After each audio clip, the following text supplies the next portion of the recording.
नेवासा तालुक्यातील गणेशवाडी ग्रामपंचायतीचा अतिशय बेजबाबदार आणि धक्कादायक कारभार समोर आलेला आहे. स्वातंत्र्य दिनी 15 ऑगस्ट राष्ट्रीय सणाचा विसर पडून ग्रामपंचायतीमध्ये ध्वजारोहणच झाले नसल्याचा गंभीर प्रकार उघडकीस आला आहे. याशिवाय ग्रामपंचायतीचे संगणक केंद्र गावातून गायब असून ते सोनई येथे अवैधपणे चालवले जात असल्याचं निदर्शनास आल्याने ग्रामस्थांमध्ये तीव्र संताप व्यक्त होत आहे. कारभारातील प्रमुख धक्कादायक बाबी: स्वातंत्र्यदिनी ध्वजारोहण झाले नाही. 15 ऑगस्ट या दिवशी राष्ट्रीय सणाच्या दिवशी गणेशवाडी ग्रामपंचायतीमध्ये ध्वजारोहण करण्यात आलं नाही. ग्रामसेवक आणि प्रशासक यांनी या महत्त्वाच्या दिवशी पाठ फिरवून कार्यक्रमाला गैरहजर राहणे पसंत केले.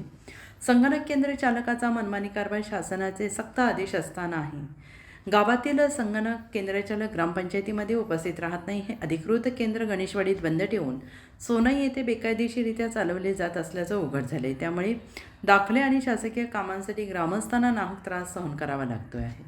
महापुरुषांच्या प्रतिमा गायब. शासकीय नियमानुसार प्रत्येक ग्रामपंचायत कार्यालयात राष्ट्रपुरुष महापुरुषांच्या प्रतिमा लावणे बंधनकारक असताना गणेशवाडी ग्रामपंचायतीत महापुरुषांचे फोटोच नसल्याचं धक्कादायक वास्तव समोर आले.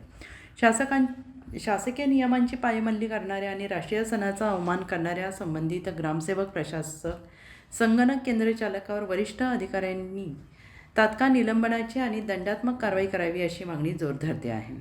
गणेशवाडी ग्रामस्थांकडून होत असलेली कारवाई न झाल्यास तीव्र आंदोलन छेडण्याचा इशारा नागरिकांनी दिला आहे. उत्तर महाराष्ट्र न्यूज नेटवर्कसाठी सनी जगताप, सोनई.